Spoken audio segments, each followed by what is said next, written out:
بسم الله الرحمن الرحيم. Assalamualaikum warahmatullahi wabarakatuh. Bismillah walhamdulillah wassalatu wassalamu ala rasulillah wa ala alihi wa ashabihi wa man walah.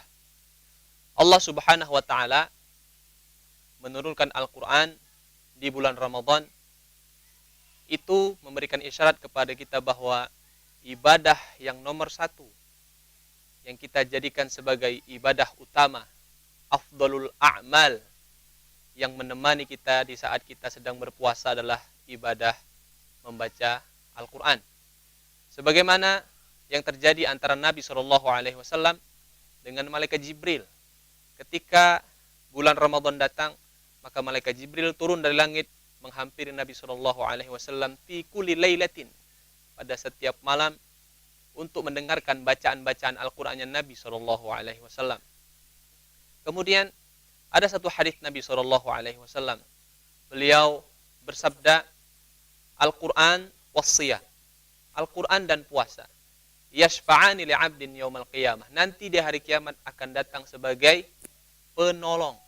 Ketika Nabi menghubungkan antara Al-Quran dan puasa sebagai dua hal yang akan menjadi penolong nanti di hari kiamat, ini adalah isyarat besar bagi kita bahwa ketika kita sedang berpuasa, ibadah nomor satu yang perlu kita memperbanyak untuk dilakukan adalah qiraatul Quran, membaca Al-Quran.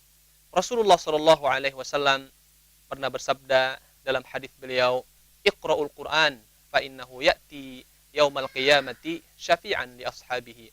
Bacalah Al-Quran, karena nanti Al-Quran akan datang di hari kiamat sebagai penolong bagi siapapun yang membacanya. Allah subhanahu wa ta'ala memuliakan manusia dengan Al-Quran. Begitu juga sebaliknya, Allah subhanahu wa ta'ala juga menghinakan manusia dengan Al-Quran. Rasulullah SAW bersabda yang menjelaskan tentang hal ini, Innallaha yarfa'u bihadal kitabi aqwaman wa yad'u bihi al-akharin. Allah subhanahu wa ta'ala itu akan memuliakan seseorang dengan Al-Quran ini. Tapi sebaliknya, dengan Al-Quran ini juga Allah subhanahu wa ta'ala akan menghinakan seseorang. Pertanyaannya adalah, bagaimanakah cara kita menjadi orang yang mulia dengan Al-Quran? Rasulullah SAW bersabda, khairukum man ta'allama al-Qur'ana wa 'allamahu. Sebaik-baik kalian adalah orang-orang yang mempelajari Al-Quran dan mengamalkannya. Kita bisa menjadi manusia terbaik di hadapan Allah subhanahu wa ta'ala ketika kita belajar Al-Quran dan mengamalkannya serta mengajarkannya kepada orang lain. Allah Ta'ala mengatakan di dalam Al-Quran, warattilil Qur'ana tartila, bacalah Al-Quran dengan tartil.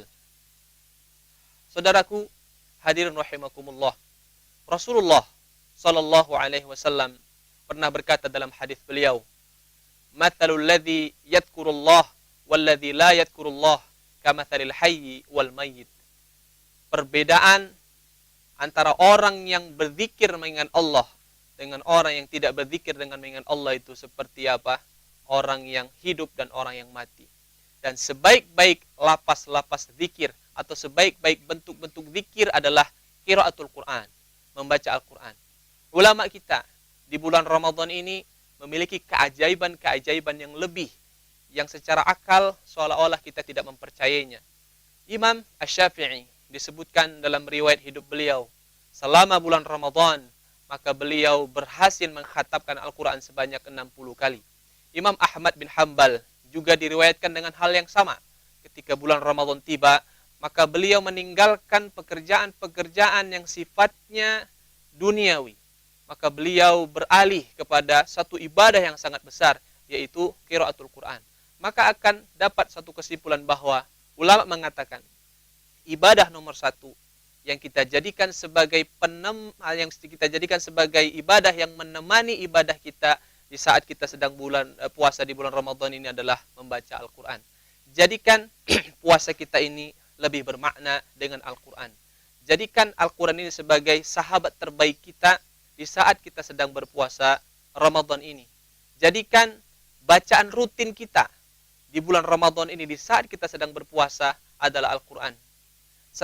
setiap kali kita bangun tidur, kita memulai aktivitas kita dengan sujud kepada Allah pada saat sholat subuh, maka sebelum kita beranjak melakukan aktivitas-aktivitas duniawi kita ini, maka mulailah dengan Al-Quran. Buka hari kita dengan membuka Al-Quran. Dengan begitu hati kita akan dibuka oleh Allah Subhanahu wa taala. Karena Al-Quran ini adalah pembuka hati kita. Al-Quran ini pencerdas pikiran kita. Al-Quran ini sebagai penjernih akal sehat kita. Al-Quran ini sebagai penyejuk dan penenang jiwa kita. Sebesar apapun masalah yang kita hadapi, seberat apapun hal yang kita pikirkan, problem hidup kita terlalu banyak, ketika kita kembali kepada Allah dengan mengingat Allah Subhanahu wa taala dengan membaca Al-Quran, maka Allah Subhanahu wa taala akan memudahkan semua masalah-masalah. Orang yang rajin membaca Al-Quran, hidupnya tidak akan sedih. Kenapa demikian? Karena Allah Subhanahu wa taala telah sebutkan di dalam Al-Quran, alladzina amanu wa tatma'innu qulubuhum bidzikrillah, ala bidzikrillah tatma'innul qulub. Orang-orang yang beriman itu hatinya selalu tenang dengan mengingat Allah Subhanahu wa taala. Dan ketahuilah bahwasanya hanya dengan mengingat Allah hati kita akan menjadi tenang. Sekali lagi kita katakan, salah satu bentuk zikir yang afdal, yang paling mulia, yang paling baik adalah membaca kalamullah, membaca perkataan-perkataan Allah Subhanahu wa taala. Saudaraku yang dimuliakan oleh Allah Subhanahu wa taala, hiduplah mulia dengan Al-Quran. Jadikan kita manusia terbaik di hadapan Allah ketika kita memuliakan Al-Quran ini. Insya Allah ketika kita memuliakan Al-Quran, maka Allah beserta ahlus sama akan memuliakan kita karena kita memuliakan Al-Quran ini. Rasulullah SAW adalah tauladan yang terbaik bagi kita semuanya. Aisyah radhiyallahu anha menceritakan, Rasulullah SAW itu yaqra'ul Quran fi kulli ahyawanihi atau fi kulli ahwalihi. Dalam riwayat yang lain disebutkan bahwasanya Rasulullah SAW yadkurullah fi kulli ahyanihi. Rasulullah itu kalau dalam keadaan waktu-waktu luang, maka beliau membaca Al-Quran. Rasulullah SAW ketika waktu-waktu luang, maka beliau berzikir mengingat Allah Subhanahu wa taala. Dan sebaik-baik zikir adalah membaca Al-Quran. Mudah-mudahan Allah Subhanahu wa taala memuliakan kita di dunia dan di akhirat ketika kita memuliakan Al-Quran. Sebagai penutup hadis Nabi SAW, beliau mengatakan, ahlul Quran, ahlullah wa khassatuhu. Orang-orang yang menjadi pembaca Al-Quran, maka mereka nanti di hari kiamat akan menjadi orang-orang istimewanya Allah Subhanahu wa taala, wa khassatuhu, dan orang-orang yang dikhususkan oleh Allah Subhanahu wa taala. Untuk itu, mari awali hari kita di pagi hari dengan membaca Al-Quran, dan begitu juga tutuplah hari kita dengan membaca Al-Quran. Jangan sampai ketika kita bangun tidur, sampai kita tidur lagi, satu ayat pun, satu lembar pun, satu halaman pun dari Al-Quran tidak keluar dari mulut kita. Satu ayat atau satu halaman atau satu lembar pun Al-Quran jangan sampai tidak keluar dari mulut kita ketika kita mengisi hari-hari kita ini dalam beribadah kepada Allah Subhanahu wa taala. Wallahu a'lam wa sallallahu ala nabiyyina Muhammad wa ala alihi wa ashabihi ajma'in. Assalamualaikum warahmatullahi wabarakatuh.